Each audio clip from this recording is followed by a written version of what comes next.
Integration के इस question को बहुत सारे बच्चे करते हैं पार्शियल फ्रैक्शन से। क्यों करते हैं? Because denominator x square minus 5x plus 6 ये आराम से फैक्टराइज हो जाता है। जब इसको फैक्टराइज करेंगे तो फैक्टर्स आएंगे x माइनस 3 और x माइनस 2। तो अगर इस क्वेश्चन को पार्शियल फ्रैक्शन से सॉल्व करोगे तो आपका आंसर 100% रॉन्ग हो जाएगा। ऐसा मैं क्यों बोल रहा हूं? बिकॉज इस क्वेश्चन को पार्शियल फ्रैक्शन से कर ही नहीं सकते डायरेक्टली।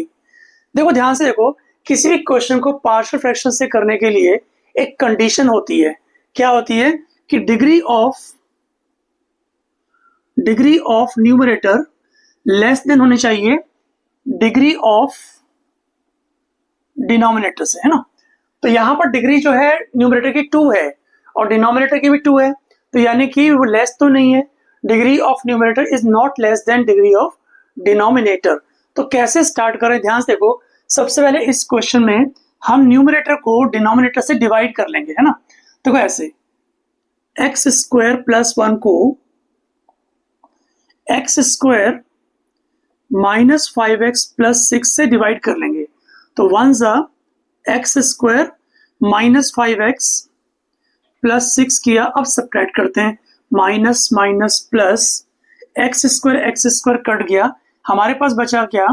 5x minus 5। ठीक है, अब यहां पर फर्दर डिवाइड नहीं कर पाएंगे, चुकी है। तो अब इसको लिखते कैसे हैं? इसको रिराइट करो ऐसे, quotient plus remainder upon divisor.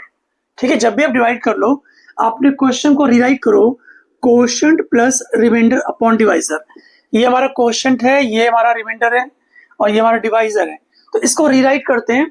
देखो ध्यान से देखो, काफी अच्छा क्वेश्चन है, तो यहां पर साइड में कर देता हूं मैं, है ना। तो हमारा क्वेश्चन कुछ ऐसा बन गया, this is equal to integration of quotient plus remainder upon divisor x square minus 5x plus 6। अब इस क्वेश्चन को आराम से आप इंटीग्रेट कर दोगे। कैसे?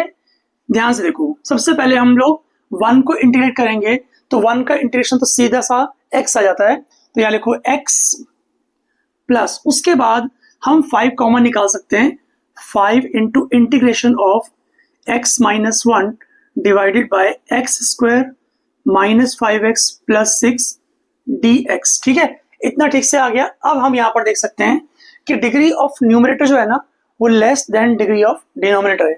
अब इसके लिए हम पार्शियल फ्रैक्शन आराम से कर लेंगे। तो एक काम करते हैं, इतने पार्ट को मैं अलग से कर लेता हूं solve. Integration of x minus 1 divided by x square minus 5x plus 6 के हम दो फैक्टर बना सकते हैं, एक होगा x माइनस 3 और एक होगा x माइनस 2।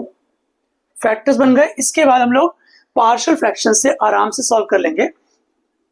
आप लिखो x minus 1 upon x minus 3 into x minus 2 is equal to a upon x minus 3 plus b upon x minus 2। इसके बाद का स्टेप देखो, x minus 1 upon x minus 3 x minus 2 is equal to a into x minus 2 plus b into x minus 3 whole upon x minus 3 x minus 2। Denominator दोनों के same है, left hand side और right hand side पर, तो दोनों को हम लोग हटा सकते हैं। ठीक है, अब आपका क्वेश्चन कुछ ऐसा बन गया। लेफ्ट हैंड साइड और राइट हैंड साइड में से हम क्या करेंगे? हम लोग कोएफिशिएंट कंपेयर करेंगे, या फिर उससे भी अच्छा मेथड है हमारे पास, हम लोग 1 by 1 जीरो बनाते हैं। जैसे कि अगर मान लो फर्स्ट पार्ट को जीरो करना है तो x को क्या पुट करोगे? आप 2 पुट करोगे ना। 2 पुट करते से ही फर्स्ट पार्ट जीरो बन जाएगा। तो let's put 2 both the sides x की जगह पर। तो 2 माइनस 1 आ गया 1 इज इक्वल टू, ये पार्ट हो गया 0 और यहां पर आ जाएगा माइनस b, यानी कि b कितना आ गया? b आपका माइनस 1 डायरेक्टली आ जाता है। ऐसे ही अगर मैं इस पार्ट को 0 बनाऊं तो मुझे x को 3 पुट करना पड़ेगा। तो put 3 on both the sides, 3 minus 1 हो गया 2 is equal to 3 minus 2 1 a, यानी कि a हमारा कितना आ गया? 2। क्लियर? a 2 और b माइनस 1 आने के बाद हम कहां पर रखेंगे? ऑफ कोर्स यहां पर रखेंगे। ठीक है, ध्यान से देखो, a कितना है 2 और b कितना है -1, है ना। A2 है और B है -1। इतना करने के बाद आप क्या करोगे, दोनों साइड्स इंटीग्रेट, सॉरी इस तरफ इंटीग्रेट करना है भाई, है ना, दोनों साइड नहीं सिर्फ इस तरफ, भाई एक ही तरफ तो है। यहाँ पर dx कर लो, है ना, दोनों पार्ट्स को वैसे दोनों पार्ट्स को अलग अलग इंटीग्रेट कर लेंगे। तो 2 into integration of 1/x-3 dx minus 1/x-2 dx। 1/x-3 का इंटीग्रेशन होता है log ऑफ x-3, तो आ गया 2 log mod x-3 minus log x-2 plus c। This is not the answer, क्योंकि फर्स्ट पार्ट x आया था ना, x को लिखना पड़ेगा, तो x प्लस इसके बाद 5 से इंटू भी करना था, बेसिकली 5 यहां पर लगा हुआ है, तो दोनों पार्ट्स को 5 से इंटू और कर लेंगे, तो यहां पर आ जाएगा 10 और यहां पर आ जाएगा 5। तो ये हमारा कंप्लीट आंसर बनता है। इस आंसर में कहीं भी कोई भी आपको डाउट हो तो आप कमेंट सेक्शन में मुझसे पूछ सकते हैं, मैं आपको जरूर रिप्लाई करूंगा। Thanks for watching, bye bye.